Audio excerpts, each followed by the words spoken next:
South China सी के बारे में हम लोग पढ़ रहे थे और साउथ चाइना सी के बारे में हम लोग ने पढ़ा था कि विश्व का ये सबसे बड़ा विश्व का दूसरा सबसे बड़ा सागर होता है जो कि साउथ चाइना सी के नाम से जाना जाता है। पूरे प्रशांत महासागर का सबसे बड़ा सागर है ये साउथ चाइना सी। जबकि सबसे बड़ा सागर अगर हम कहें तो अरब सागर होता है, अरेबियन सी, जो कि विश्व के सबसे बड़े जो है आपके सागर के रूप में जाना जाता है, जो हिंद महासागर में स्थित है। तो अगर हम ये कहेंगे कि विश्व का दूसरा सबसे बड़ा सागर तो वो हो जाएगा साउथ चाइना सी। और प्रशांत महासागर का सबसे बड़ा सागर भी साउथ चाइना सी होगा, जिसके पश्चिम में अगर आप देखेंगे तो वियतनाम हो जाएगा, उत्तरी भाग में देखेंगे तो चाइना का क्षेत्र हो जाएगा, पूर्वी भाग में देखेंगे तो फिलीपींस देश हो जाएगा, और दक्षिणी भागों में अगर आप देखेंगे तो ये इंडोनेशिया की द्वीप हो जाएगा जो कि बोर्नियो द्वीप के नाम से जाना जाता है। तो इस तरह से साउथ चाइना सी को हम लोग यहाँ पर जो है बोलते हैं। और इसमें ही जैसे हम लोग ने पढ़ा था ये है ताइवान। ताइवान जो है वो क्या है, चाइना का एक जो है द्वीप है, और ये चाइना के द्वीप के रूप में जाना जाता है। और ये एक तरह से हम ये कह सकते हैं कि ये एक ऐसा जो है आपके द्वीप है जिसका जो है आपके पहले प्राचीन नाम फॉर्मोसा था। तो फॉर्मोसा के नाम से जाना जाता था और ये चाइना का द्वीप था, लेकिन धीरे धीरे करके ये आपके स्वतंत्र हो गया और अब ताइवान एक नया देश के रूप में विकसित हो गया।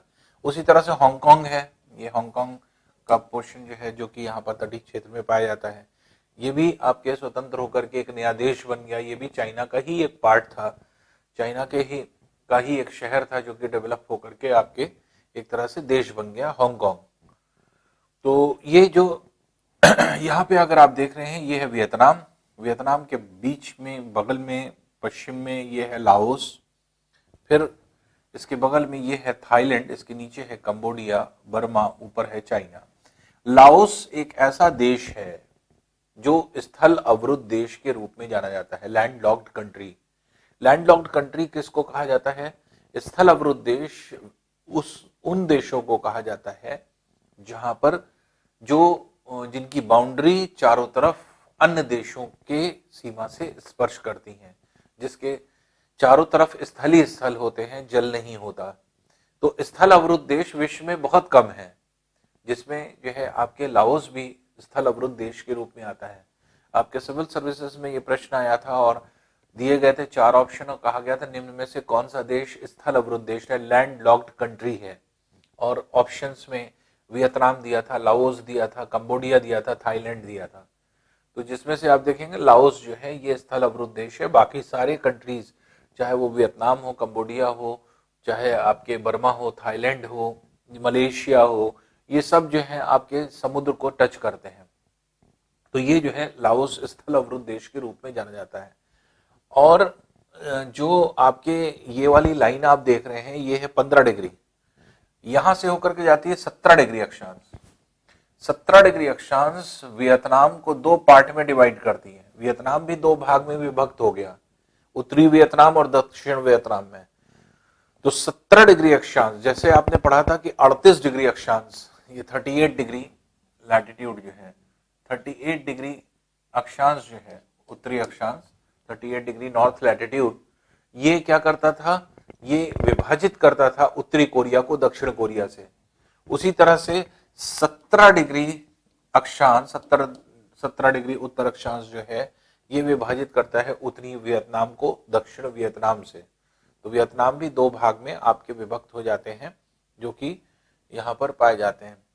और वियतनाम में ही अगर आप देखें तो जो आपके एक तरह से जो इसका पूर्वी भाग है ये पूरी तरह से जो है साउथ चाइना सी के तटीय क्षेत्र में यहाँ पर आता है। इसके अलावा थाईलैंड जो आपके देश होता है, बर्मा से लगा हुआ देश है, तो थाईलैंड के नीचे जब हम आते हैं तो ये जो पूरा भाग है ये गल्फ ऑफ थाईलैंड के नाम से जाना जाता है। और इसके साउथ चाइना सी के अगर हम पूर्व में जाएंगे तो ये ढेर सारे द्वीप हैं, ये लगभग 4000 द्वीपों के द्वारा बना हुआ पूरा देश है फिलीपींस। ये फिलीपींस के नाम से जाना जाता है, जिसका प्रमुख शहर आपके मनीला है, मनीला के नाम से जाना जाता है। मनीला क्यों फेमस होता है?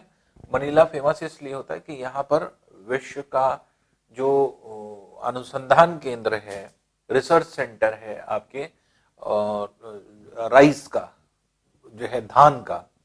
तो धान का, राइस का, चावल का जो है आपके एक तरह से वर्ल्ड का एक तरह से सेंटर माना जाता है मनीला को। तो इसलिए जो है अनुसंधान केंद्र, रिसर्च सेंटर है पूरा, जो कि आपके यहाँ पर चलता है। और जो है आपके यहाँ पर बहुत सारे सम्मेलन भी होते हैं, अक्सर सम्मेलन आपको देखने को मिलते हैं मनीला में, आपके इस तरह के सम्मेलन हुआ करते हैं। तो ये जो है आपके एक तरह से ये द्वीप हो जाता है जो कि इस क्षेत्र में यहीं पर स्थित होता है।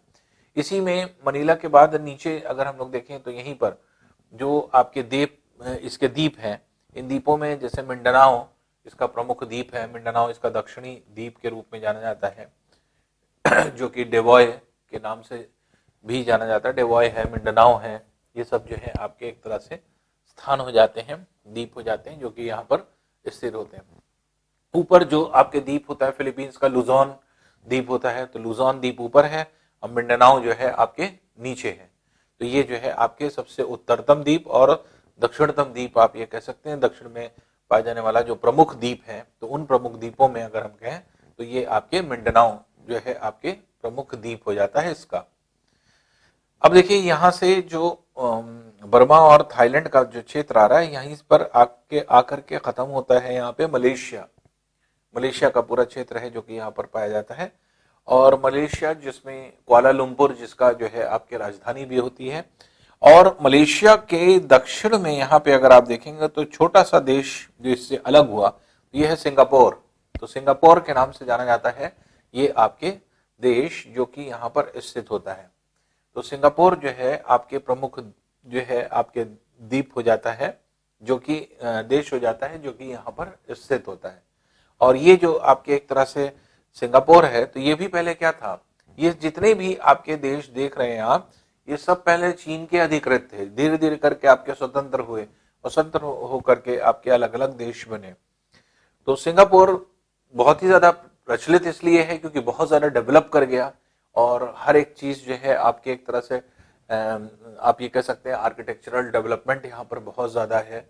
और यहाँ पे आप ये कह सकते हैं कि एक इन सभी देशों में दक्षिण पूर्वी एशियाई देशों की तुलना में सबसे ज्यादा विकसित देश सिंगापुर को ही माना जाता है, जो कि यहाँ पर स्थित होता है। इसी के जस्ट दक्षिण में अगर हम लोग देखें, ये पूरे द्वीप होते हैं और ये द्वीप कहलाते हैं इंडोनेशिया के। ये इंडोनेशिया के द्वीप हैं जो कि इस क्षेत्र में यहाँ पर स्थित होते हैं। और इंडोनेशिया एक बहुत बड़े द्वीपों का समूह है। लगभग छोटे और बड़े, छोटे छोटे द्वीप भी अगर हम सम्मिलित कर लें तो लगभग 14,000 द्वीपों के द्वारा बना हुआ पूरा क्षेत्र है ये। और जिसमें लगभग 10,000 द्वीप जो है रिहायशी हैं खाली। तो इसलिए ये 14,000 द्वीपों के द्वारा बना हुआ पूरा जो है आपके द्वीप है, जिसे जो है इंडोनेशिया के नाम से जाना जाता है। और जो एक तरह से आप कहें कि जो इंडोनेशिया का पूरा क्षेत्र है, इस इंडोनेशिया के क्षेत्र में अगर हम देखें तो इंडोनेशिया को जैसे कई क्वेश्चन इससे बनते हैं। पहला क्वेश्चन बनता है कि इंडोनेशिया का प्राचीन नाम क्या था। तो इंडोनेशिया का प्राचीन नाम एक्चुअल में क्या था या किस तरह से जो है हम इसको डिफाइन कर सकते हैं।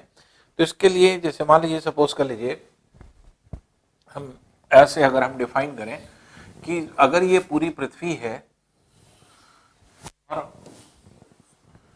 ये विषुवत रेखा है, ये 180 डिग्री अक्षांश है, तो ये है पूरा पूर्वी गोलार्ध 0 से लेकर के 180 तक, और 0 से लेकर के 180 तक ये है पश्चिमी गोलार्ध। तो पूर्वी गोलार्ध है और पश्चिमी गोलार्ध है, आप ये समझ रहे हैं। तो किसी भी गोलार्ध का जो चाहे पूर्वी हो चाहे पश्चिमी, किसी भी गोलार्ध का जो सबसे बड़ा द्वीप समूह होता है उसे किस नाम से जाना जाता है, उसे कहा जाता है इंडीज। तो इंडीज शब्द का मतलब क्या होता है, इंडीज शब्द का मतलब होता है बिगेस्ट ग्रुप ऑफ आइलैंड। सबसे बड़ा द्वीप समूह जो होता है उसको इंडीज बोलते हैं। तो पूर्वी गोलार्ध का जो सबसे बड़ा द्वीप समूह है वो कहलाता है ईस्ट इंडीज। तो इसको ईस्ट इंडीज कहेंगे। और पश्चिमी गोलार्ध का जो सबसे बड़ा द्वीप समूह होता है वो क्या कहलाएगा, वो कहलाएगा वेस्ट इंडीज।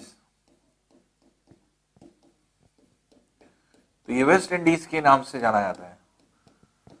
तो इस तरह से जो गोलार्ध में, पूर्वी गोलार्ध का सबसे बड़ा द्वीप समूह वो ईस्ट इंडीज कहलाएगा, पश्चिमी गोलार्ध का सबसे बड़ा द्वीप समूह वेस्ट इंडीज कहलाएगा। तो पूर्वी गोलार्ध का जो सबसे बड़ा द्वीप समूह है वो आपके एक तरह से इंडोनेशिया है। इंडोनेशिया क्योंकि विश्व का सबसे बड़ा द्वीप समूह है, तो विश्व का सबसे बड़ा बिगेस्ट ग्रुप ऑफ आइलैंड अगर कहा जाए पूरे विश्व में, वो इंडोनेशिया है। क्योंकि लगभग 14 साढ़े 14,000 द्वीप, छोटे मोटे सारे टापू अपू अगर हम लोग ले लें, छोटे छोटे द्वीप भी ले लें, तो 14 साढ़े 14,000 द्वीपों के द्वारा बना हुआ पूरा जो है आपके पूरा देश है। तो इसलिए विश्व का सबसे बड़ा द्वीप समूह अगर कहा जाएगा तो वो आपके इंडोनेशिया है। और पूर्वी गोलार्ध का सबसे बड़ा द्वीप समूह था, इसलिए इसका प्राचीन नाम क्या था, ईस्ट इंडीज। तो इसको ईस्ट इंडीज के नाम से जाना था। तो इसके पहले इसका नाम क्या हुआ करता था, ईस्ट इंडीज। वेस्ट इंडीज अभी भी एग्जिस्ट करता है, जो भी आगे चल करके आप अटलांटिक महासागर में पढ़ेंगे वेस्ट इंडीज का क्षेत्र। तो वेस्ट इंडीज आज भी मौजूद है। ईस्ट इंडीज अब नाम बदल गया इसका, इसी का नाम बदल करके क्या बन गया, इंडोनेशिया। तो ईस्ट इंडीज ही कन्वर्ट हुआ है और इसी का अब नया नाम क्या बन गया, इंडोनेशिया। तो इंडोनेशिया को पहले ईस्ट इंडीज के नाम से जाना जाता था, आज इसे इंडोनेशिया के नाम से जाना जाता है। इसमें ढेर सारे आपके द्वीप आते हैं। द्वीपों में अगर हम देखें तो ये सुमात्रा द्वीप है, ये पूरा, ये जावा द्वीप है, ये जो पूरा जावा द्वीप होता है। उसके अलावा ये सबसे बड़ा द्वीप होता है इसका इंडोनेशिया का, जिसको बोर्नियो के नाम से जाना जाता है। बोर्नियो इसका अभी प्रेजेंट टाइम में नाम है, लेकिन इसका जो प्राचीनतम नाम था, जो पहले जो है इसको कहलाया जाता था, इसका नाम था कालीमंडन, जिसको कालीमंडन के नाम से जाना जाता था इसका प्राचीन नाम, लेकिन अब इसे बोर्नियो कहा जाता है। उसी तरह से ये जो द्वीप है इसको कहते हैं सेलेबीज, सेलेबीज नामक द्वीप है। तो ये सेलेबीज द्वीप है जो कि आपके इस तरह से पाया जाता है। और ये सेलेबीज द्वीप जो आपके एक तरह से स्थित होता है, इसमें अगर हम लोग देखें तो इसका भी प्राचीन एक नाम था, इसको पहले कहते थे सुलावासी, सुलावासी द्वीप के नाम से जाना जाता था। और यही सुलावासी आज सेलेबीज के नाम से जाना जाता है, जो कि इस क्षेत्र में यहाँ पर स्थित होता है। उसके अलावा जो है आपके और भी द्वीप है, जैसे यहीं पर एक बहुत इंपॉर्टेंट द्वीप होता है तिमोर। तिमोर जो द्वीप है ये बहुत ही चर्चा में आया 2004 के बाद से। 2004 में चर्चा में क्यों आया, क्योंकि जो तिमोर का पार्ट है, ये तिमोर है, तिमोर का पूर्वी भाग स्वतंत्र हो गया। तो ये जो है आपके स्वतंत्र होकर के नया देश बन गया, तो इंडोनेशिया स्वतंत्र हो गया और ये ईस्ट तिमोर के नाम से, ईस्ट तिमोर जो है ये आपके एक तरह से एक नया देश बन गया। और बाकी पश्चिमी तिमोर अभी भी इंडोनेशिया के अधिकृत है, इंडोनेशिया के पास है। तो ईस्ट तिमोर क्यों चर्चा में आया, इसकी एक तो ये है कि इसकी राजधानी जो है, जैसे इंडिया की राजधानी दिल्ली कहा जाता है, यहाँ की राजधानी दिल्ली है, दिल्ली के नाम से जानी जाती है, तो नाम मिलते जुलते हैं। दूसरी चीज 2004 में चर्चा में क्यों आया ये, इसकी वजह ये थी कि भारत मूल के निवासी ही यहाँ के प्राइम मिनिस्टर बने। तो इस वजह से जो है आपके काफी चर्चा में आ गया था, क्योंकि भारत मूल के निवासी जब यहाँ पे प्राइम मिनिस्टर बने और ये जो है आपके एक तरह से इससे स्वतंत्र भी हुआ है, तो इसलिए उस समय जो 2004 के बाद से 2005, 2006, 2007, 2008 के एग्जामों में अगर आप देखेंगे तो उस समय ये बहुत पूछा गया एग्जामों में कि हाँ ईस्ट तिमोर किससे स्वतंत्र हुआ है, या किस महासागर में स्थित है, या किसका द्वीप था, इस तरह के प्रश्न खूब बने। तो इंडोनेशिया का द्वीप था जिसका पूर्वी भाग स्वतंत्र हो गया, ईस्ट तिमोर के नाम से जाना जाता है। पश्चिमी भाग अभी भी जो है आपके इंडोनेशिया के अधिकृत है, जो कि यहाँ पर पाया जाता है। तो ये जो आपके क्षेत्र हैं जो यहाँ पर स्थित होते हैं। अब ये सेलेबीज द्वीप के ऊपर जो सागर पाया जाता है इसे कहा जाता है सेलेबीज सागर। तो इसके मतलब कि सेलेबीज द्वीप और फिलीपींस के बीच में जो पाया जाने वाला सागर है वो जो है आपके सेलेबीज सागर। और प्रशांत महासागर में जो पूरा फिलीपींस द्वीप है, फिलीपींस द्वीप के बीचों में पाए जाने वाले जितने भी आपके जल का भाग है, या फिलीपींस द्वीप जो घिरा हुआ है आप ये कह सकते हैं, या मतलब फिलीपींस द्वीप जिस सागर को घेरे हुए है उसका नाम है सुलू सागर। तो सुलू सागर के नाम से जाना जाता है, जो कि आपके घिरा हुआ है इससे। तो इस तरह से अगर हम लोग देखें तो बेसिकली क्या है कि ये आपके इंडोनेशिया के उत्तर में स्थित ये पूरा पार्ट है फिलीपींस का, जो सुलू सागर के रूप में यहाँ पर जाना जाता है। तो ये जो है एक तरह से आप ये कह सकते हैं कि यहाँ पे छोटे छोटे द्वीप हैं जो कि इस क्षेत्र में यहाँ पे पाए जाते हैं। कुछ जलसंधियां भी हैं जो यहाँ पर पाई जाती हैं। तो जलसंधियों में जैसे आपके मलक्का जलसंधि होती है, मलक्का जलसंधि जो कि आपके मलेशिया को इंडोनेशिया से अलग कर रही है। तो इसी तरह से आपके जो है जोहोर जलसंधि होती है जो कि सिंगापुर को मलेशिया से अलग करती है। तो ये सब जलसंधियां अक्सर पूछी जाती हैं। सुंडा जलसंधि है, सुंडा जलसंधि जो सुमात्रा को जावा द्वीप से अलग कर दी है और प्रशांत इंडिया ओशन को पैसिफिक ओशन से आप जोड़ती है, या आप ये कह सकते हैं हिंद महासागर को प्रशांत महासागर से जो है आपस में कनेक्ट करती है, जो कि यहाँ पर स्थित होती है। तो ये जो है आपके द्वीप हो जाते हैं जो कि इस क्षेत्र में यहाँ पर स्थित होते हैं। फिर इसी के पूर्वी भाग में ये जो पूरा पार्ट होता है ये है Papua New Guinea. Papua New Guinea के नाम से जाने जाने वाला ये द्वीप होता है जो कि इस क्षेत्र में यहाँ पर स्थित होता है। अब इसमें अगर हम लोग देखें तो जो द्वीप है पापुआ न्यू गिनी वो आपके एक तरह से ये जो पूरा पोर्शन है वो आपके आता है तो इंडोनेशिया का आप ये कह सकते हैं कि पूर्वी भाग है पूरा, और इसी के ऊपर जो है आपके ये पूरा जो क्षेत्र है ये फिलीपींस सागर के नाम से जाना जाता है, क्योंकि फिलीपींस के द्वीप ये हैं, ये पूरा फिलीपींस है जो कि आपके पूरे क्षेत्र में देख रहे हैं। तो इसलिए ये पूरा क्षेत्र जो है ये फिलीपींस सागर के नाम से पूरा जाना जाता है जो कि इसके ऊपर स्थित होता है। तो ये जो है एक तरह से इंपॉर्टेंट जो है कुछ क्षेत्र हो जाते हैं जो कि इससे संबंधित हैं। फिर उसके नीचे अगर हम लोग देखें तो पापुआ न्यू गिनी जो द्वीप है ये आपका, इसके जस्ट नीचे जो है आपके यहाँ पर स्थित होते हैं एक बहुत ही प्रमुख देश जिसको कहा जाता है ऑस्ट्रेलिया। ये पूरा ऑस्ट्रेलिया का क्षेत्र है जो कि यहाँ पर देखते हैं। और पापुआ न्यू गिनी जिसको हम लोग कह रहे हैं, पापुआ न्यू गिनी के लिए इंपॉर्टेंस क्या है? देखिए पापुआ न्यू गिनी की इंपॉर्टेंस ये है कि पापुआ न्यू गिनी जो है ये दो पार्ट में बटा हुआ भाग है। तो इसका एक तरह से पापुआ न्यू गिनी एक ऐसा क्षेत्र है जहां पर 3 देशों के अधिकार माने जाते हैं। 2 का तो पूरी तरह से अधिकार है, पश्चिमी भाग इंडोनेशिया के अधिकृत है, पूर्वी भाग ऑस्ट्रेलिया के अधिकृत है। कुछ जगह पर फिलीपींस का भी जो है अधिकरण माना जाता है कि कुछ जगह पे फिलीपींस का भी जो है आपके स्थान है कुछ तटों पर। तो मेनली क्या है कि मेनली अगर आप देखें तो पापुआ न्यू गिनी 2 भागों में विभक्त आपके क्षेत्र है, और ये जो है एक तरह से 2 भाग में विभक्त जो आपके क्षेत्र होता है इसको अगर हम देखें तो इसका पश्चिमी भाग पापुआ न्यू गिनी का तो जो है आपके ये इंडोनेशिया के अधिकृत है, और पूर्वी भाग जो होता है ये ऑस्ट्रेलिया के अधिकृत होता है जो कि इस क्षेत्र में यहाँ पर स्थित होता है। नॉर्मली पापुआ न्यू गिनी पूरे द्वीप का नाम है, लेकिन लोग कहते हैं कि जो पश्चिमी भाग है उसको पापुआ के नाम से जाना जाता है, और न्यू गिनी जो है आपके पूर्वी भाग का नाम दे दिया गया है जो ऑस्ट्रेलिया के अधिकृत है। तो ऑस्ट्रेलिया का अधिकृत क्षेत्र हो जाता है, और इसी के नीचे ये येलो वाला पोर्शन जो आप देख रहे हैं यही ऑस्ट्रेलिया का पार्ट हो जाता है जो कि आपके यहाँ पर स्थित होता है। तो इस तरह से पापुआ न्यू गिनी का क्षेत्र होता है ये। और फिर ये ऑस्ट्रेलिया है। ऑस्ट्रेलिया को अगर आप देखें तो ऑस्ट्रेलिया का जो उत्तरतम भाग है ये केप यॉर्क के नाम से जाना जाता है। तो केप यॉर्क जो है अभी आप पढ़ेंगे आगे चल करके कि केप यॉर्क जो है ये क्या है, ये किस नाम से जाना जाता है, या क्या इंपॉर्टेंट चीजें हैं जो इससे कंसर्निंग इससे। तो बहुत सारे विश्व के केप पढ़ेंगे अभी आप।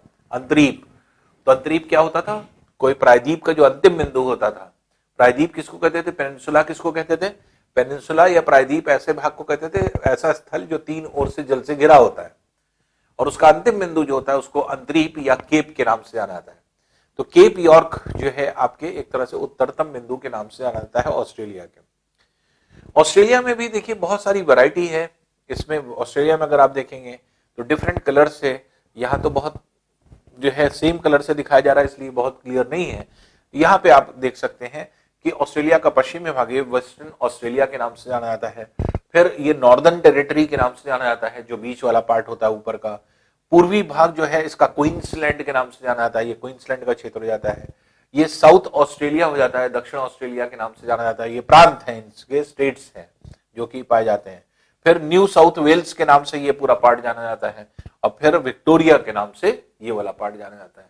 तो इस तरह से अगर आप देखेंगे तो मेनली इसको अगर हम कहें तो यहाँ पर 6 जो है आपके स्टेट्स होते हैं इसके, और ये जो है पश्चिमी ऑस्ट्रेलिया, उत्तरी टेरिटरी, नॉर्दर्न टेरिटरी, फिर साउथ ऑस्ट्रेलिया होता है, फिर इसके बाद जो है क्वींसलैंड है, क्वींसलैंड के नीचे New South Wales, New South Wales के नीचे विक्टोरिया, जो कि आपके ऑस्ट्रेलिया का ये भाग होता है। ऑस्ट्रेलिया में अगर आप देखें तो ऑस्ट्रेलिया के लिए भी बहुत सारी चीजें हैं जो कि बहुत इंपॉर्टेंट होती हैं। पहली चीज तो ये भाग, इसको आप समझ लें कि जो ऑस्ट्रेलिया है ये आप ये कह सकते हैं कि यहाँ पर पश्चिमी भाग खास तौर से अगर हम कहें तो ऑस्ट्रेलिया का पश्चिमी भाग मरुस्थली है, डेजर्टेड है, तो पूरी तरह से डेजर्ट से भरा हुआ है, मरुस्थल से भरा हुआ है, तो इसलिए ये पूरा मरुस्थली भाग होता है जो कि इस तरह से जाना जाता है। तो ऑस्ट्रेलिया जो है एक तरह से पूरा मरुस्थली क्षेत्र है। मरुस्थल किसको कहते हैं, डेजर्ट्स किसको कहते हैं?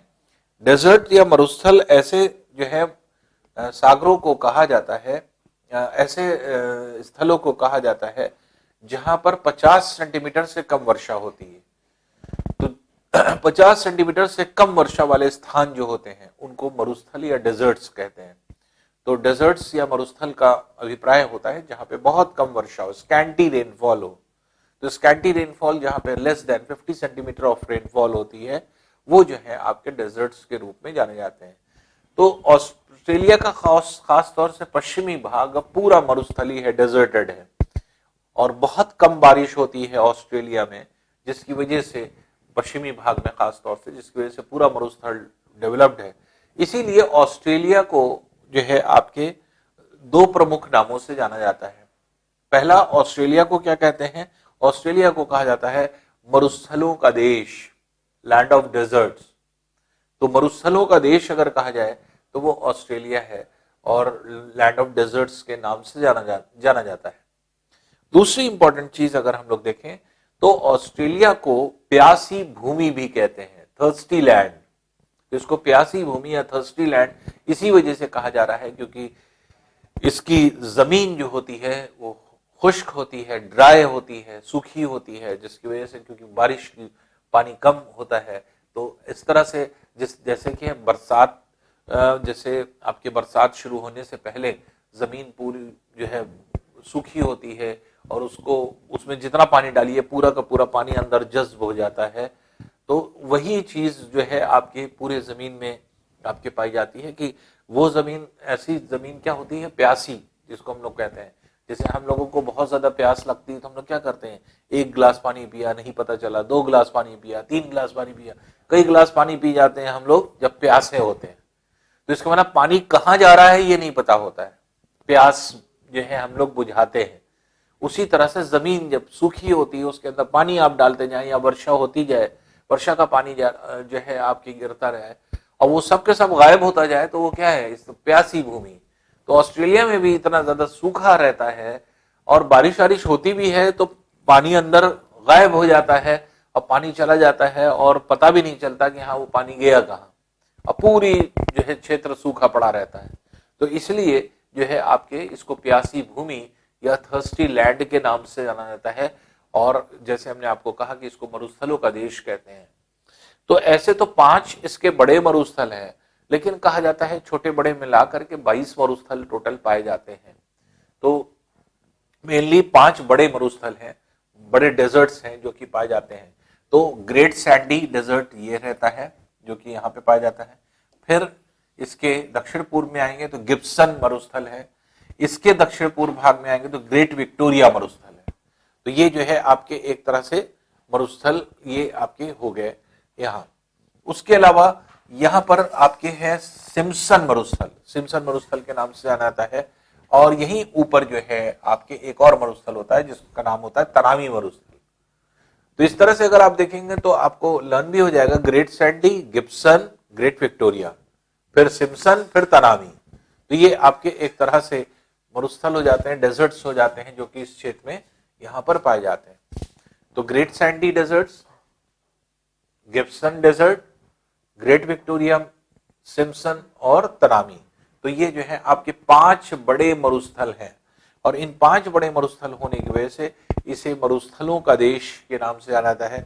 ये मरुस्थल का देश हो जाता है जो कि इस क्षेत्र में यहाँ पर जो है स्थित होता है। इसके अलावा अगर हम देखें तो ऑस्ट्रेलिया एक ऐसा देश है, अगर आप देखें कि आपने पढ़ा भी था एक तरह से, आप ये कह सकते हैं ज्वालामुखी के टॉपिक में, जब हम लोग ज्वालामुखी और भूकंप की पेटी पढ़ रहे थे तो हम लोग ने पढ़ा था ऑस्ट्रेलिया विश्व का एकमात्र ऐसा अपवाद स्वरूप, एक्सेप्शन, एक ऐसा देश है जो ज्वालामुखी पेटी में स्थित होने के बावजूद भी यहां एक भी ज्वालामुखी नहीं आते, एक भी ज्वालामुखी नहीं है। तो इसका रीजन क्या है? तो रीजन अगर हम लोग देखें तो ज्वालामुखी यहां पर क्यों नहीं है, तो ऐसा बताया जाता है कि निचले भागों में जो आपके मैग्मा इकट्ठा होता है, बहुत ज्यादा ऊर्जा डेवलप हो जाती है, टेम्परेचर बढ़ जाता है और टेम्परेचर के बढ़ने की वजह से जो है आपके एक तरह से विस्फोट होता है, पिघला हुआ पदार्थ बाहर की तरफ निकलता है।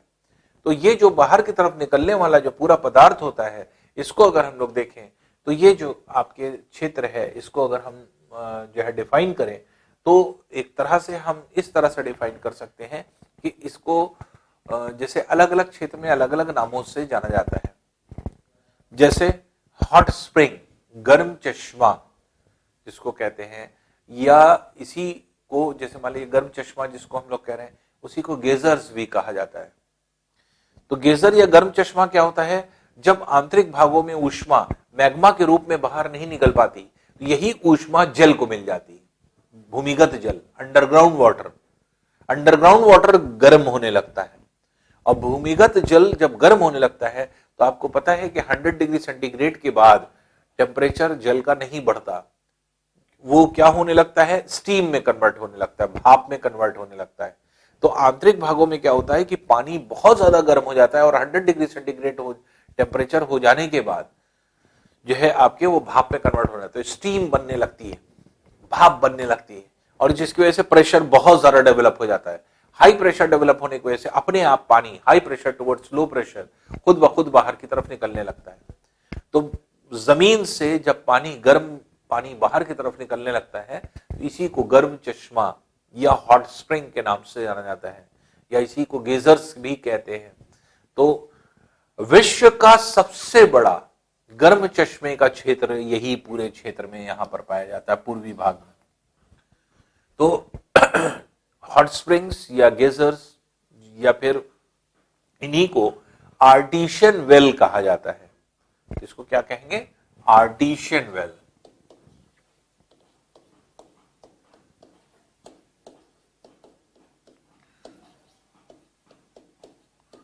वेल मतलब कुआं होता है, आर्टिशियन मतलब होता है पाताली, गहराई में पाए जाने वाला कुआं। बहुत गहराई से पानी खुद ब खुद आता है। कुआं क्या है? जहां से जल हम लोग खींचते हैं, या कुआं बनाया जाता है आर्टिफिशियली। ये क्या है? ये प्राकृतिक रूप से बना होता है, अंदर से अपने आप पानी बाहर निकलता है, तो इसीलिए पाताली कुआं, इसको आर्टिशियन वेल भी कहा जाता है।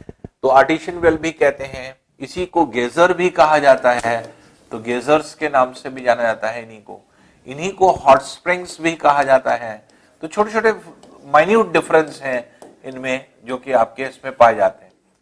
तो गेजर्स, हॉट स्प्रिंग्स या फिर जो है आपके एक तरह से आर्टिशियन वेल, ये सब मैक्सिमम यहीं पर पाए जाते हैं इन जगहों पर। और गर्म जल का स्रोत एक तरह से कहा जाए कि सबसे बड़ा क्षेत्र यहीं पर पाया जाता है। तो विश्व का सबसे बड़ा, जैसे पूछा जाता है, एक क्वेश्चन पूछा जाता है कि विश्व का सबसे बड़ा आर्टिशियन वेल रीजन, गर्म चश्मे का क्षेत्र या आर्टिशियन वेल रीजन कहां पर स्थित है या किस जगह पर स्थित है?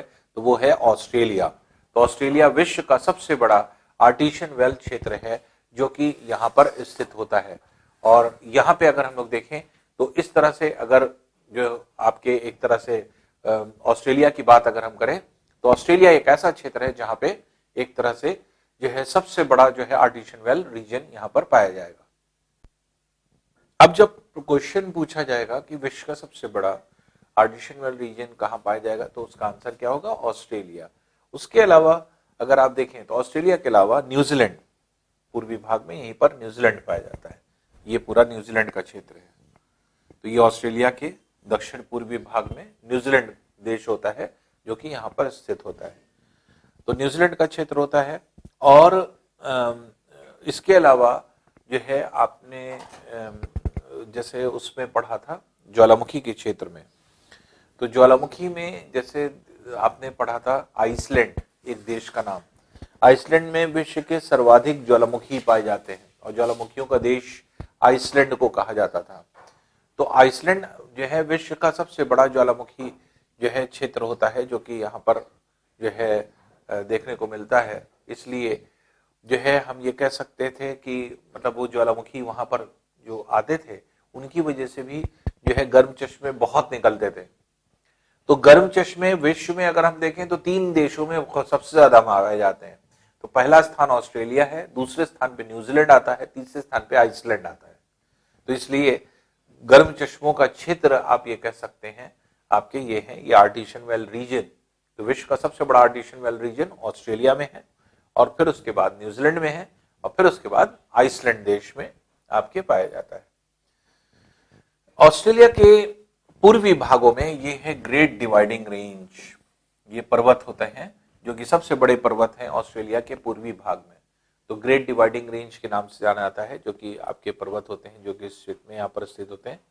और विक्टोरिया में जैसे जो आपके प्रांत है वहाँ पे जो है न्यू साउथ वेल्स का पार्ट और विक्टोरिया के क्षेत्र में जो आपके सदर्न जो है पोर्शन है, ये बहुत इंपॉर्टेंट पोर्शन है ऑस्ट्रेलिया का, जिसमें आपके प्रमुख शहर भी स्थित हैं। जैसे एडिलेड जो है आपके एक तरह से यहीं पर प्रमुख शहर है, मेलबोर्न है, कैनबरा जो है आपके एक तरह से राजधानी भी होती है ऑस्ट्रेलिया की।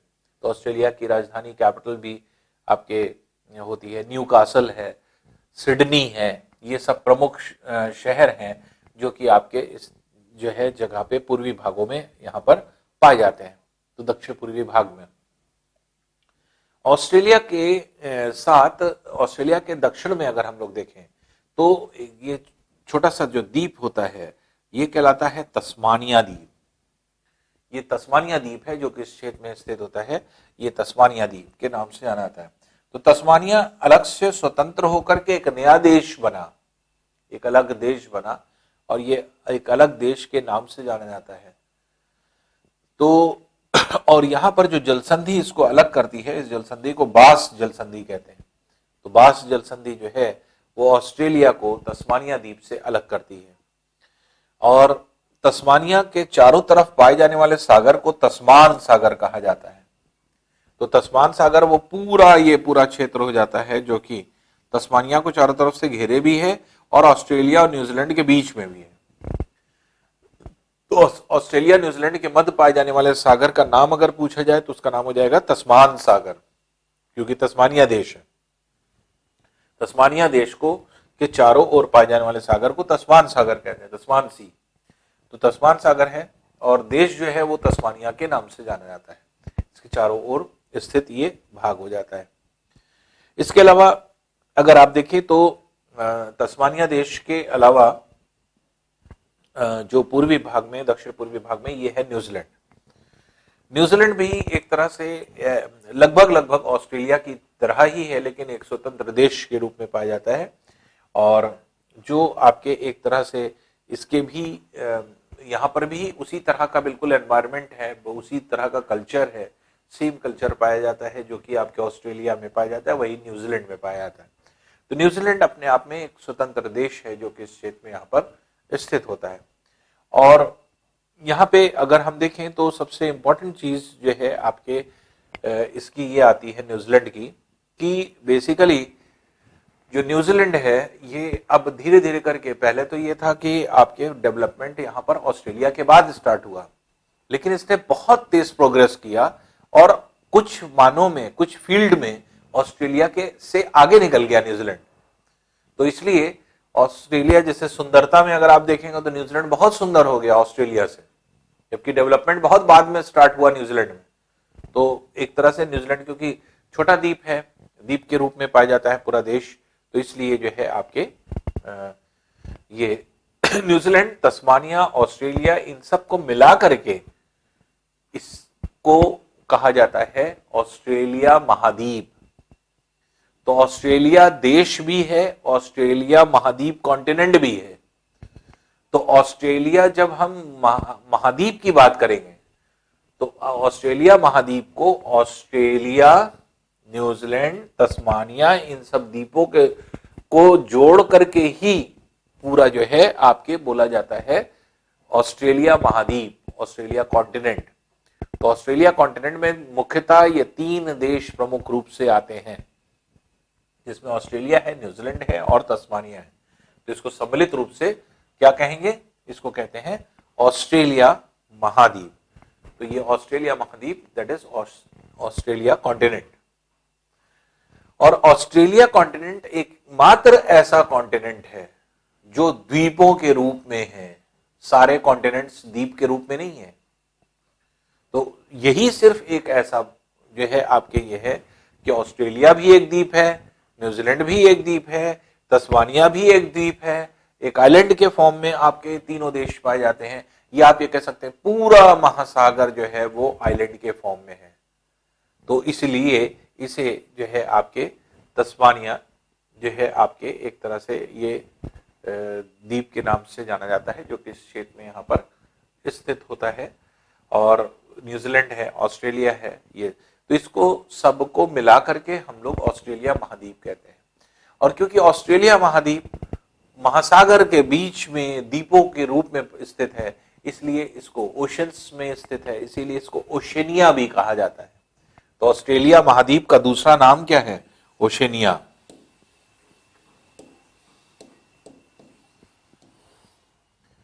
तो ओशनिया जो है ये ऑस्ट्रेलिया महाद्वीप का नया नाम है, या आप ये कह सकते हैं दूसरा नाम है जो कि आपके इसको दिया गया है। तो ओशनिया क्यों कहा जा रहा है? क्योंकि ओशन में एस आइलैंड आप ये कह सकते हैं कि इनकी आइडेंटिटी है।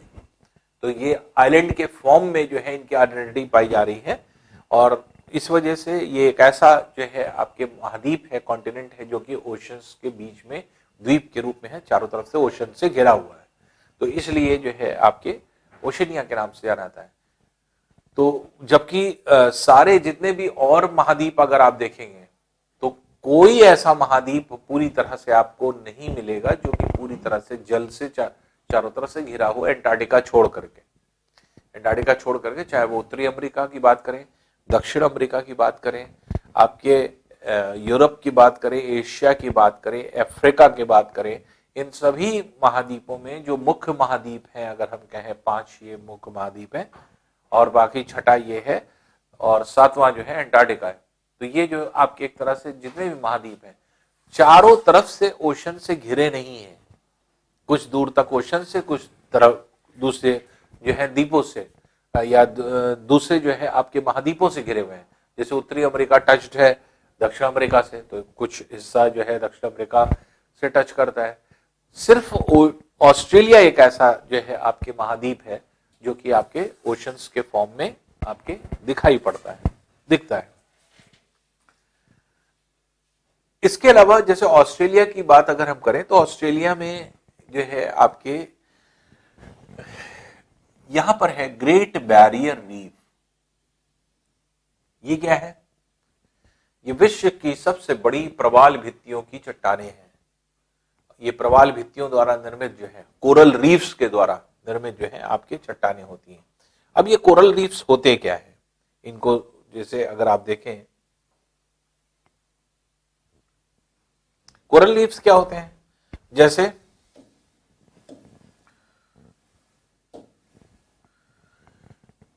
सागर है, सागर का तटीय क्षेत्र है, मान लीजिए ये स्थलीय भाग है, ये पूरा जल का क्षेत्र है।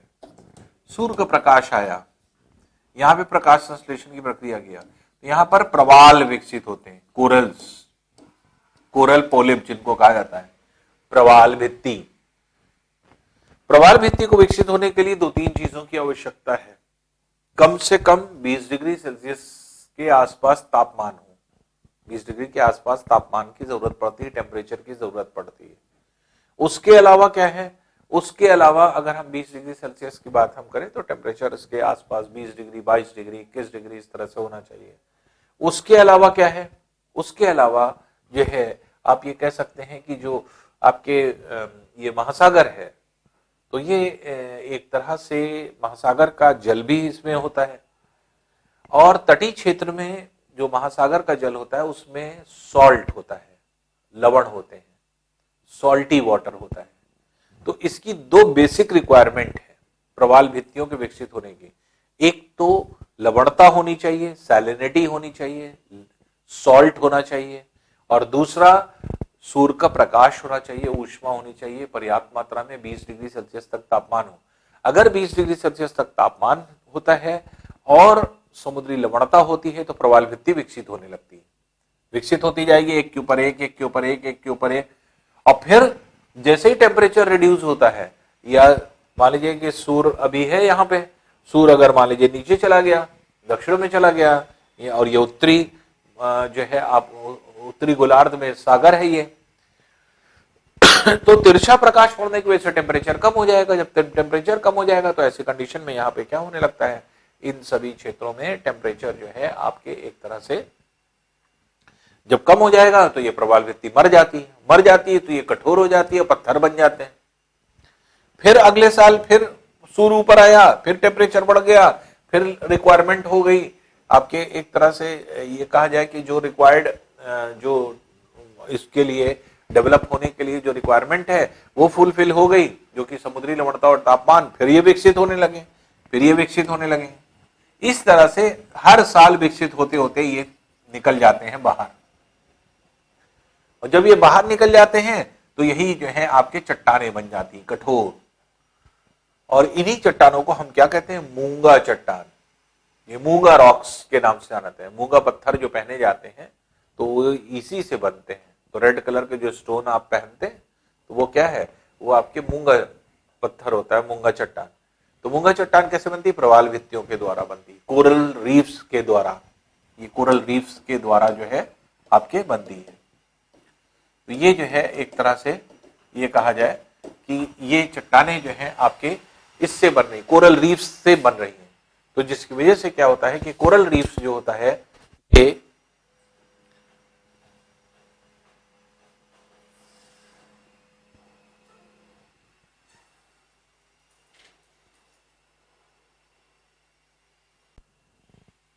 तो कोरल रीफ्स कैसे बनती हैं या प्रवाल भित्ति कैसे बनती हैं, जब समुद्र में लवणता होती है और 20 डिग्री सेल्सियस के आसपास तापमान होता है, तो दोनों के साथ जो है आपके प्रवाल भित्तियां विकसित होने लगती है, जिसको हम लोग मूंगा चट्टान कहते हैं, कोरल पोलिप्स के द्वारा बनने वाली। तो इस तरह से जो आपकी चट्टानें होती हैं, तो ये समुद्र के किनारे तटीय क्षेत्र में, जो तटीय क्षेत्र होते हैं उसके आसपास ये द्वीप के रूप में पाए जाते हैं।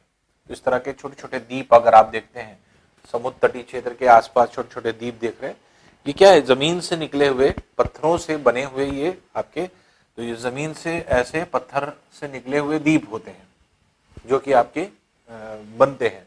तो ऐसे चट्टाने जो हैं आपके ऐसे आइलैंड्स जो होते हैं ये कोरल पोलिप्स, कोरल रीफ्स के द्वारा बनते हैं, और यही जो है आपकी चट्टान ग्रेट बैरियर रीफ के नाम से जानी जाती है।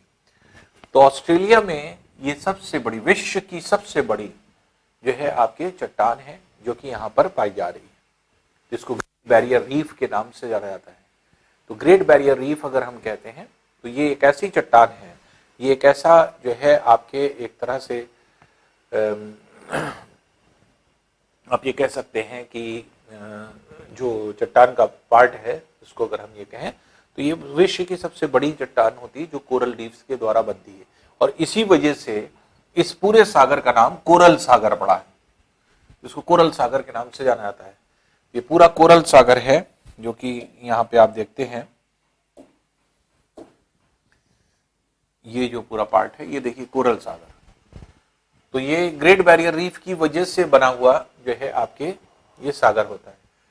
और जैसे ऑस्ट्रेलिया के ऊपर अगर हम देखें तो मेनली क्या है कि क्योंकि पापुआ न्यू गिनी के पास यहीं पर होता है आपके सोलोमन द्वीप।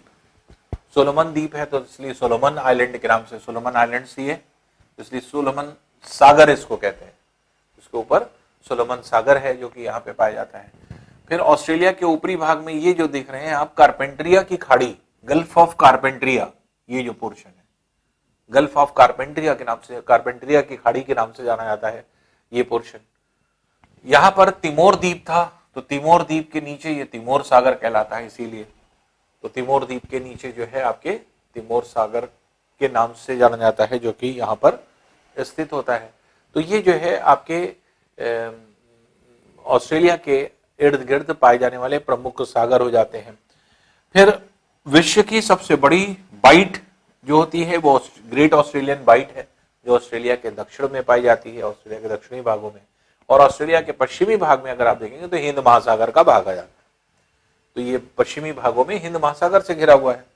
दक्षिण में जो आपके ये क्षेत्र है तो ये ऑस्ट्रेलियन बाइट होती है, ग्रेट ऑस्ट्रेलियन बाइट। तो हमने आपको गल्फ बे बाइट का फर्क बताया था कि गल्फ बे बाइट क्या होती है या किस तरह से जो है हम लोग इसको जो है डिफाइन करते हैं। तो गल्फ बे बाइट जो है, जिसमें हमने आपको बताया था बहुत वृहद जब अंदर चला जाता है स्थल के भीतर और तीन तरफ से स्थल से घिर जाता है तो वो क्या कहलाती है, बाइट कहलाता है। तो इसलिए ये ऑस्ट्रेलियन बाइट जो है विश्व की सबसे बड़ी बाइट के रूप में जानी जाती है। एडिलेड के पास यहीं पर आपके एक द्वीप है, एडिलेड से 3 किलोमीटर दूर जो है आपके एक द्वीप होता है। इस द्वीप का नाम है कंगारू द्वीप, कंगारू आइलैंड। ये कंगारू आइलैंड के नाम से जाना जाता है, जो कि जो है आपके यहां पर स्थित होता है।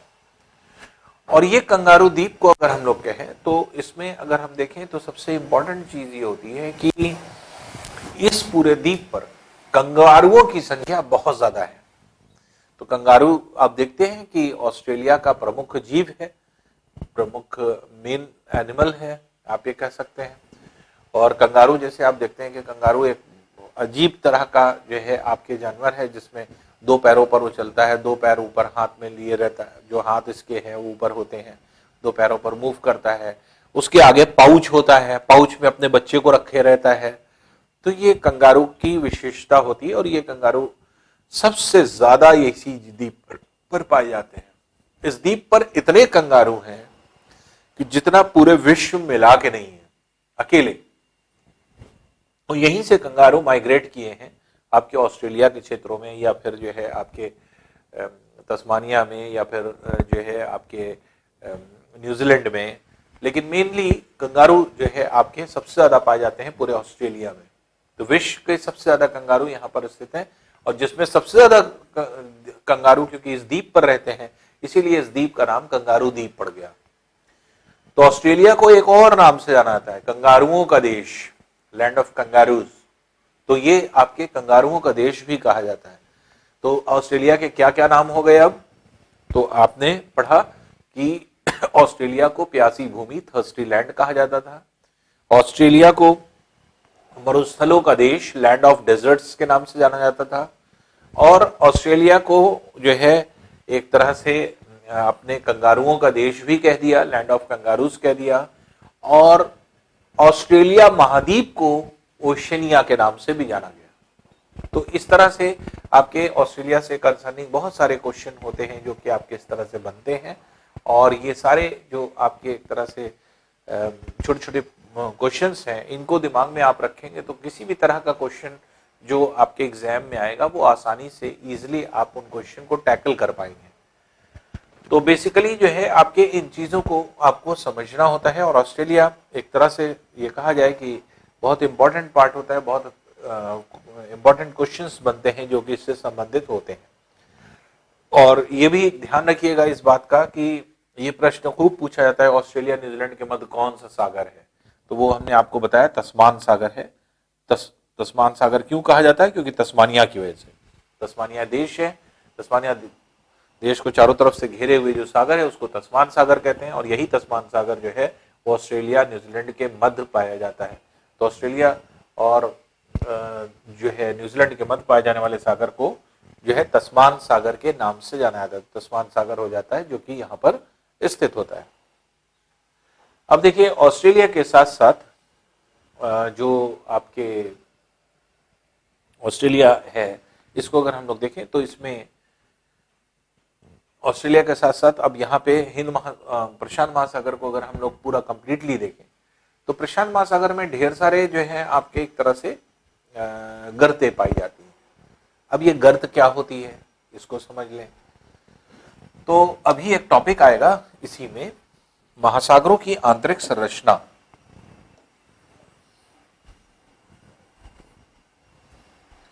महासागरों की आंतरिक संरचना, internal structure of the oceans.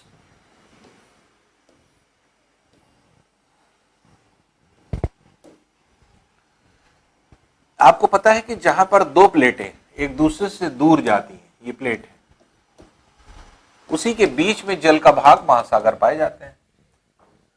और जो स्थलीय भाग जलमग्न रहता है तो ये आपके, जैसे ये क्या है, ये महाद्वीपीय जलमग्न तट, अभी आप पढ़ेंगे इसको, ये महाद्वीपीय ढाल, कॉन्टिनेंटल शेल्फ, कॉन्टिनेंटल स्लोप, फिर बीच में जो भाग आता है ये महासागरीय मैदान होता है, ओशनिक फ्लोर।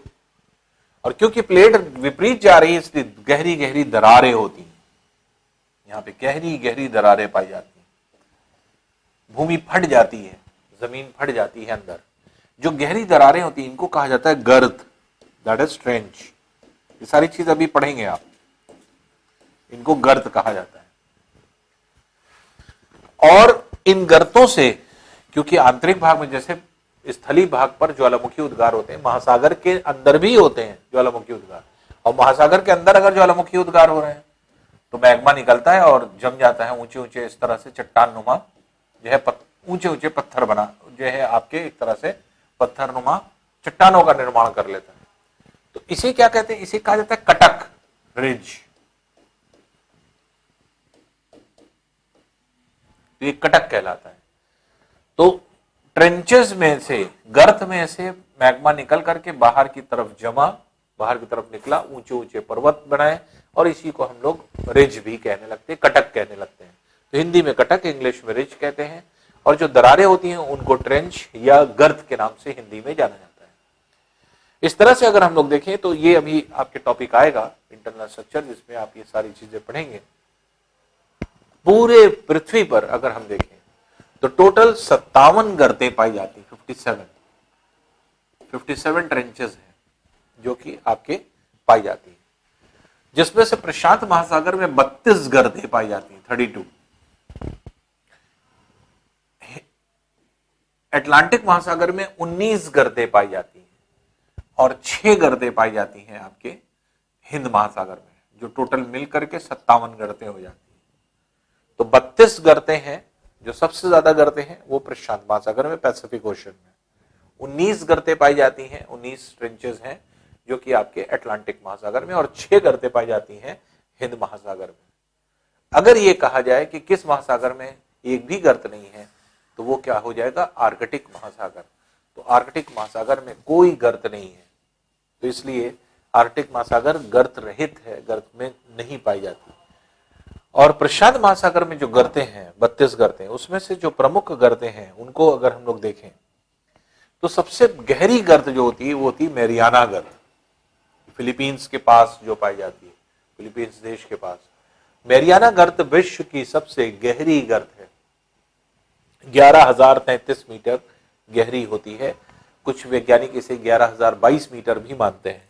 तो कुछ यूरोपियन राइटर्स ने 11,022 मीटर लिखा है, और कुछ यूरोपियन राइटर्स ने 11,033 मीटर लिखा है, क्योंकि वही किताबें ऑथेंटिक होती हैं यूरोपियन राइटर्स ने जो लिखी हैं, क्योंकि उसी का कन्वर्जन इंडिया में आपके चलता है, तो इंडियन बुक्स जो आपके हैं, तो इसलिए मेनली जो है आपके यूरोपियन राइटर्स जितने हैं उन्होंने स्टॉलर अगर आप देखेंगे तो स्टॉलर जो है वो 11,022 मीटर लिखते हैं, और बाकी और 11,033 मीटर लिखते हैं। तो लगभग आप ये कह सकते हैं कि पृथ्वी की सतह से सबसे गहरा बिंदु और सबसे ऊंचा बिंदु अगर हम कहें, ये भी बहुत देखिए इंपॉर्टेंट चीज है। पृथ्वी की सतह अगर हम माने पृथ्वी की सतह अगर ये माने तो पृथ्वी पर कुछ सबसे ऊंचा बिंदु भी है और सबसे गहरा बिंदु भी है। तो सबसे गहरा बिंदु जो है ये मैरियाना गर्त है, जो कि 11,033 मीटर, लगभग 11 किलोमीटर गहरा है। और माउंट एवरेस्ट जो कि 8,850 मीटर ऊंचा है, 8,850 मीटर लगभग 9 किलोमीटर मान लीजिए। तो पृथ्वी के सबसे ऊंचे और सबसे गहरे बिंदु के बीच में लगभग 20 किलोमीटर का अंतर है। देख रहे हैं, माउंट एवरेस्ट सबसे ऊंचा बिंदु है, जो सबसे ऊंचा है, जो कि समुद्र तल से लगभग 9 किलोमीटर मान लीजिए, क्योंकि 8,850 मीटर है। और ये 11,033 मीटर, 11,022 मीटर मान सकते हैं आप, तो 11 किलोमीटर इसको मान लीजिए। तो 9 किलोमीटर जो है ये और 11 किलोमीटर, ये दोनों पॉइंट्स के बीच में जो वर्टिकल डिस्टेंस अगर आप देखेंगे तो वो लगभग 11 किलोमीटर की पाई जाती है। तो 11 किलोमीटर, तो आप ये कह सकते हैं या पूछा जा सकता है कि पृथ्वी के सबसे ऊंचे बिंदु और सबसे गहरे बिंदु के बीच में सब कितने जो है दूरी है या कितना डिस्टेंस है। तो सबसे ऊंचे बिंदु और सबसे गहरे बिंदु के बीच में लगभग 20 किलोमीटर का अंतर आता है। तो सबसे ऊंचा बिंदु माउंट एवरेस्ट है, माउंट एवरेस्ट का टॉप मोस्ट पॉइंट। और सबसे गहरा बिंदु क्या है? मैरियाना गर्त, मैरियाना ट्रेंच। और मैरियाना ट्रेंच जो आपके स्थित है, इसको अगर हम देखें तो इसी मैरियाना ट्रेंच से बाहर की तरफ मैग्मा निकला है और ऊंचे ऊंचे यहां पे पर्वत पाए गए। तो ये अगर मैरियाना ट्रेंच, अब प्रशांत महासागर में देखिए कैसे बना है ये। प्रशांत महासागर में जो गर्त है, इसी से बाहर निकल करके वो मैग्मा बना है।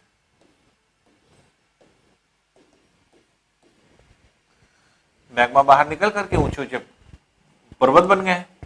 तो ये तो आपके मैरियाना गर्त है। और मैरियाना गर्त जो स्थित है वो किसमें स्थित है? ये है चैलेंजर कटक में, चैलेंजर रिज में।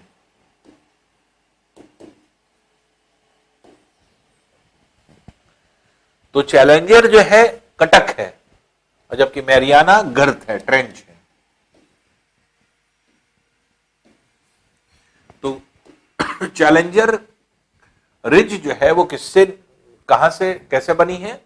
मैरियाना गर्त से निकले हुए मैग्मा के जमाव के कारण।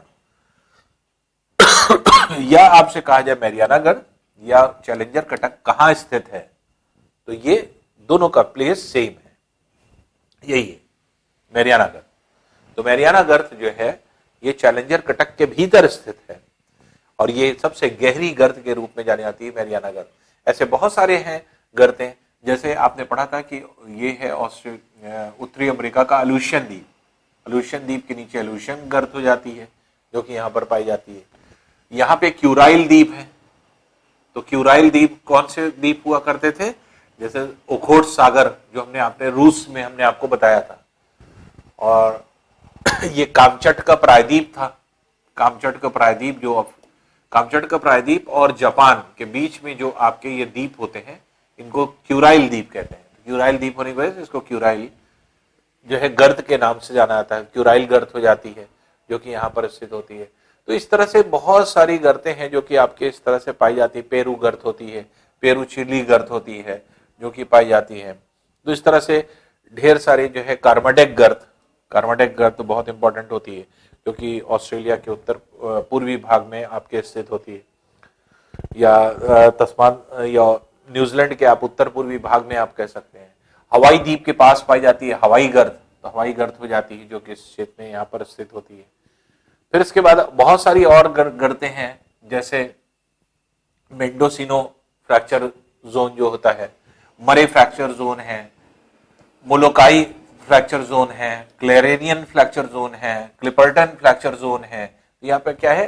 फ्रैक्चर जोन क्यों कहा गया? यहाँ पे दरारें हैं, गर्त है, ये फटी हुई है जमीन है, तो दरार होती है। फ्रैक्चर किसको कहा जाता है? दरार को। तो ये जो है यहाँ पे फ्रैक्चर है, दरार है। तो इस तरह से आपके ढेर सारी चीजें हैं जो कि आपके इस तरह की गर्तें पाई जाती हैं। तो पूरे प्रशांत महासागर में क्या है? 57 गर्तें पाई जाती हैं। और 57 गर्तें जो हैं आपके, ये कह सकते हैं हम लोग कि 57 गर्तों में या फिर पूरी पृथ्वी में सभी गर्तों में 57 गर्तों में से 32 गर्तें प्रशांत महासागर में हैं। तो पूरी पृथ्वी पर 57 है, जिसमें से प्रशांत महासागर में 32 है, और सभी 57 गर्तों में सबसे गहरी गर्त प्रशांत महासागर में स्थित है, जो कि मैरियाना गर्त के नाम से जानी जाती है। मैरियाना ट्रेंच है जो कि यहाँ पर स्थित होती है। इस तरह से हम लोग ने यहाँ पर आकर के कंप्लीट किया प्रशांत महासागर को। प्रशांत महासागर के बारे में आपने पढ़ा, जो कि विश्व का सबसे बड़ा, सबसे गहरा महासागर है। सबसे बड़ा क्यों? क्योंकि पूरे पृथ्वी के 1/3 एरिया पे पूरी पृथ्वी का टोटल क्षेत्रफल हमने कितना बताया था? 509.9 वर्ग किलोमीटर, जिसमें से 165 वर्ग किलोमीटर क्षेत्रफल पे, इसके में 1/3 एरिया पे अगर हम पूरी पृथ्वी के 3 भाग कर दें, 3 इक्वल पार्ट, तो एक पूरे भाग पर अकेले प्रशांत महासागर स्थित है। बाकी 2 भाग पर सारे महासागर, सारे महाद्वीप स्थित है। तो इसलिए सबसे बड़ा वृहद भाग जो है आपकी जो कवर होता है वो प्रशांत महासागर के द्वारा कवर होता है। और प्रशांत महासागर एक तरह से हम लोग ये कह सकते हैं कि ये जो है विश्व का सबसे बड़ा महासागर, और या पृथ्वी का सबसे बड़ा महासागर आप ये कह सकते हैं, और सबसे गहरा महासागर भी होता है, जो कि आपके इस तरह से स्थित होता है। तो इस तरह से अगर हम लोग देखें तो ये महासागर, जैसे हम लोग ने स्टार्ट भी किया था, तो हमने बताया था कि उत्तरी अमेरिका दक्षिण अमेरिका के पश्चिम में है, या जो एशियाई देश हैं पूर्वी एशियाई देश के पूर्व में है, या ऑस्ट्रेलिया के उत्तर पूर्वी भाग में है, और अंटार्कटिका के उत्तर में है। तो ये जो है आपके इस तरह से घिरा हुआ है। ये आप ये कह सकते हैं कि प्रशांत महासागर के पूर्व में उत्तरी अमेरिका और दक्षिण अमेरिका है, प्रशांत महासागर के पश्चिम में एशिया और जो है आपके ऑस्ट्रेलिया के क्षेत्र हैं, प्रशांत महासागर के दक्षिण में अंटार्कटिका है, और प्रशांत महासागर के उत्तर में जो है आपके बेरिंग सागर स्थित होता है। ये बेरिंग सागर का क्षेत्र हो जाता है, जो कि यहाँ पर पाया जाता है। तो इस तरह से आकर के कंप्लीट होता है हम लोगों का पैसिफिक ओशन।